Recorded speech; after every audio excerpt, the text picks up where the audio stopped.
Good morning. I am Sheila May Cabrera, and you can call me Teacher Sheila.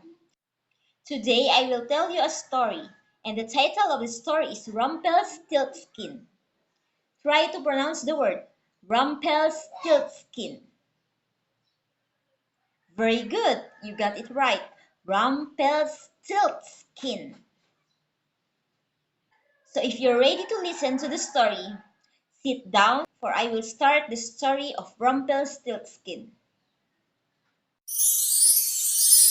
Once upon a time, there was a small kingdom at the edge of a dark wood forest. Tales were told about the evil presence that lived in the forest. Still, people in the kingdom were living happily under the wise rule of a young king. There lived a poor miller with his daughter. She was very beautiful and charming. The miller was a chatterbox and had a habit of exaggerating what he told to others. The miller had fooled many people many times, so they complained about the miller to the king. The king decided to teach him a lesson and called him to visit. My dear Majesty, thank you for giving me the pleasure to meet you. Since you don't know anything about me, I would like to tell you about my daughter and me. Yes, please. Go ahead. I have a daughter who is the most beautiful in the world, and she can spin straw into gold. That is an art that pleases me well. If your daughter is as clever as you say, bring her to my castle so that I may put her to the proof. Yes, sure, Your Majesty. The miller went home and told his daughter all about it. I always told you don't lie to anyone. Now you're trapped in your own lie.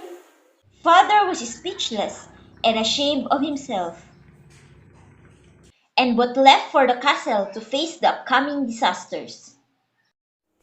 Oh, welcome, Mr. Miller. Welcome, beautiful lady. You are as beautiful as your father described. I hope you will spin the straw into gold. Let's not waste any time. Come with me. King himself led her into a room that was quite full of straw and gave her a wheel and spindle. Now, set to work, and if by early morning you have not spun all this straw into gold, you and your father shall die. Keep the guard. Be sure she does not escape. The poor miller's daughter didn't know what to do. Her distress grew so great that she began to weep. Suddenly, a bright light beamed, and there appeared a person-looking little man. Miller's daughter, why are you crying?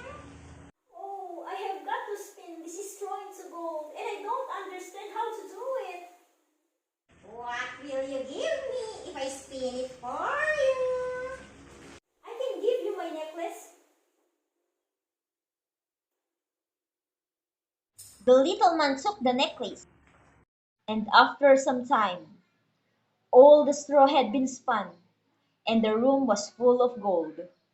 Thank you, little man. May I know who you are? What's your name? The little man laughed and disappeared immediately. At sunrise came the king, and when he saw the gold, he was astonished. Oh my goodness, I was thinking that your boastful father was lying to me. Now you go and take some rest. I will meet you in the evening.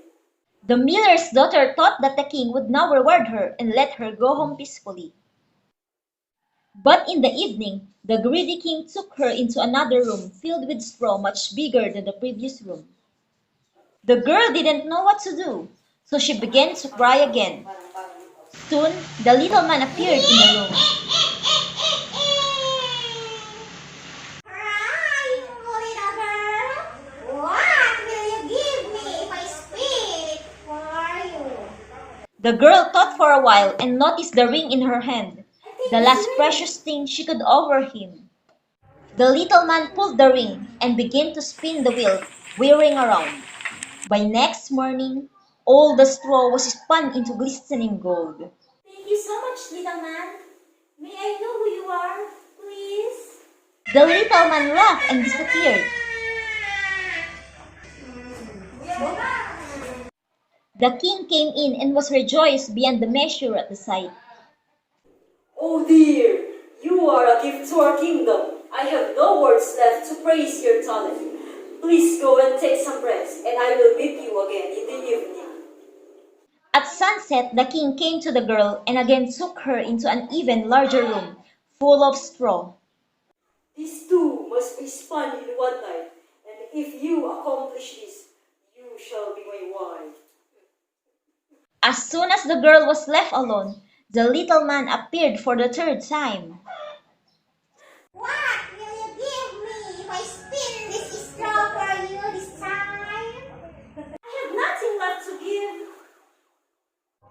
Okay, don't cry. Then you must promise me that you give me your first child when you are a queen.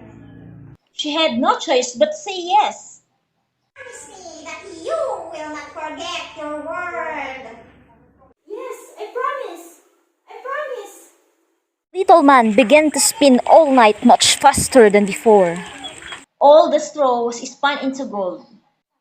As he finished his work for the night, he laughed and disappeared immediately.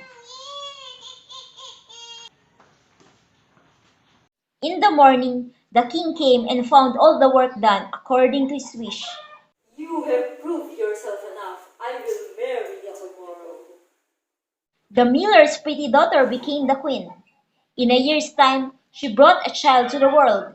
She forgot about her promise to the little man. One day, when she was alone in her room, suddenly the little man appeared in her room. Did you forget your promise, queen? No, I still remember. But I love my baby very much. Can I ask some favor of you? You can ask anything you want instead of my baby. I can give you whatever you ask for. I would rather have something living than all the treasures of the world. Oh, little man, I beg you for this. Please leave my baby, please. The little man had pity upon her. He put one strict condition to guess his Give you name. 3 days, and if at the end of that time you cannot guess my name, you will give me your child. Thank you, little man. I will find your honorable name. I will find it. Okay, then I will come back tomorrow. The queen spent the whole night thinking about all the names that she had ever heard. Next day, she sent a messenger to ask far and wide for all that can be found. In the evening, the little man came back. Oh, have you figured out my name? Yes, is your name Kaspar? That is not my name. Is your name Melchor? No, it is not. Balthazar?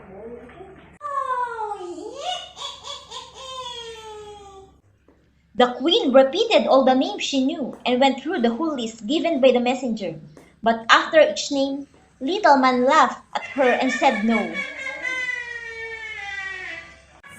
for the day. I will come back tomorrow. Be prepared.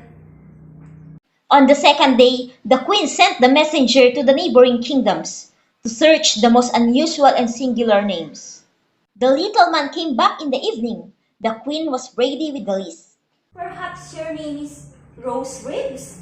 That is not my name. Chipshanks? Oh, The queen went through the entire list, but after each name, the little man said no. tomorrow is the last day, my queen, and I doubt you can save your baby. The queen got worried, but on the third day, she heard something unusual from the messenger. I have not been able to find any single name. But as I passed through the woods, I came to a high hill and nearby there was a small house, and before the house burned a fire.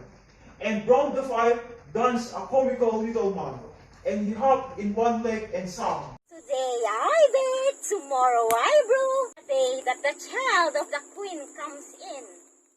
Oh, I'm glad that nobody knows chose my name, Rumpelstiltskin. That's it.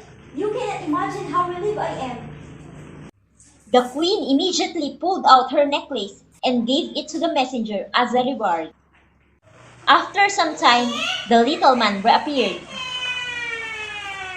Queen, what is my name? Are you called Jack? Oh, yeah. Are you called Harry? Oh, yeah. Then perhaps your name is Rumpelstiltskin. The devil told you that? In his anger, he stamped with his foot so hard that it went into the ground above his knee. That he split it in two, and there and then was the end of Rumpelstiltskin. And the queen lived happily with his child and the king thereafter.